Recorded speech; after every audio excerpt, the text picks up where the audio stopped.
রহিম আসসালামু আলাইকুম দর্শক। এই মুহূর্তের কমসেপের খবর ওই যে বয়স করছে, তো শোনেন এখানে আমাদের এই যে আজকা আলহামদুলিল্লাহ প্রেগনেন্সি টেস্ট পজিটিভ।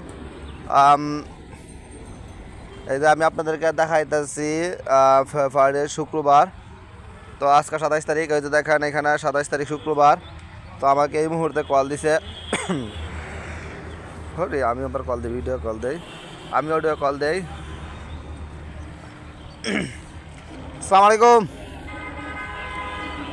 হ্যালো, হ্যাঁ রিয়াদের না? আলহামদুলিল্লাহ। কতদিন পরে টেস্ট করছাস?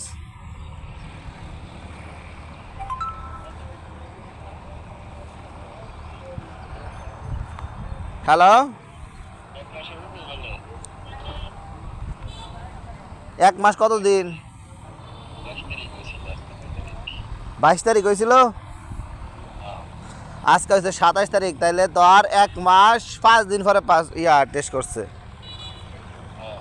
যাক আলহামদুলিল্লাহ, ডাক সুন্দর আছে। হ্যাঁ, হার্টবিট আর হতে হার্টবিট আয় পড়বো দ্রুত। এমনি তো আর হার্টবিট তেমন আয়ে, এটার জন্য একটা পাউডার নিস আর একটা বড়ি নিস। আচ্ছা, আর আপাতত 3 মাসের ভিতরে কোনো জাল তেল ফাস্টফুড জাতীয় খাবার সাবার এগুলি খাই যেত না। হ্যাঁ, টক খেতে হতো না 3 মাস। আচ্ছা, আর এই আমি অনেক আছি, গাং ফারাইছিলাম, গাছ গাছরা ভিডিও করাম। হ্যালো, ওয়ানে তুই গাং ফারাবি? আরে অনেক গাং ফারা দরকার নাই, কাল গাইস অনেক কি আমার লাগে ওষুধ আছে, আর গাং ফারা আধার কার্ডে আর কালকা ওষুধ লয়ে যাইস, আর কালকা আঙ্কর বিরিয়ানি খেয়ে যাইস। আচ্ছা তোর আই, হ্যাঁ কালকা এক সময় আইস, ওষুধ দিয়ে আপনার হার্টবিটে লাগা। তো দর্শক, আমার বন্ধু মানুষ বিদেশ থেকে আইছে আলহামদুলিল্লাহ। বিদেশ থেকে আওয়ার পরে ট্রাই করতেছে, বাচ্চা হয় না, যাইব গা এই মাসের বিদেশ যাইব গা। তো এই মুহূর্তে মনে করেন যা শেষ মাসেই আমাদের সাথে যোগাযোগ করছে।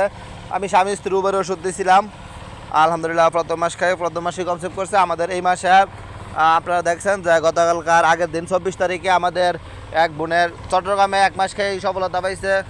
আর 1.5 বছর পরে তার বিয়ার বয়স মনে করেন এমনি 1.5 বছরের মতোই আমার বন্ধু একবার বিদেশ থেকে আওয়ার পরে বাচ্চা হয়েছে না, তো আবার এবার ট্রাই করছে। তারপর তো আবারও ট্রাই করার পরে বাচ্চা হয়েছে না, তো এবার আমার সাথে যোগাযোগ করছে। যোগাযোগ করার পরে ভয়েস করছে, সমস্যা নাই, মানে বিরিয়ানির খাওয়া টেহা আলাদা লমো আর মসজিদের বিলাদের টেহা ধরলমো। যাক, তো সবাই দোয়া করবেন আমাদের সকল নিঃসন্তান বোনদের জন্য। তো আমাদের আজকে রমজানের 9তম দিন, আর আলহামদুলিল্লাহ আমরা 9 দিনের ভিতরে 4 জনের বাচ্চা হওয়ার খবর পাইছি। তো ধৈর্য ধরবেন, সফলতার মালিক হয়েছে আল্লাহ। আমরা বলছিলাম যে রমজানে অসংখ্য নারী সফলতার খবর শোনাইব, আর ইনশাল্লাহ রমজান যত গাঢ় হইব, যত সময় পাবো, তত বেশি আমরা সুখবর শুনতে পারবো। কিন্তু বর্তমানে আমাদের রুগী নাই করলেই চলে। আপনাদেরকে আমি দেখাই, ওই দেখেন আমাদের কলের চাপ নাই, বুঝছেন নি? মানে আগে তো আপনারা দেখতেন যে প্রচুর কল থাকতো, একদিনের কল আরেক দিনে ধরতাম, আর কেটা কোন সময় কমসেপের খবর শোনা রাখতো বলতে পারতাম না, এরকম হইতো আর কি। তো এখন তো মনে করেন যে রুগীও নাই, কমসেপের খবরও নাই। তো ইনশাল্লাহ কোন একদিন হইব। বর্তমানে আমাদের ভিডিওগুলি টিকটকে সাপোর্ট করে না, যে কারণে রুগী নাই। কারণ আগে তো সাপোর্ট করতো, এখন তো মনে করেন যে বিভিন্ন কবিরাজরা ডাক্তাররা আমাদের আইডিতে কমপ্লেন করে।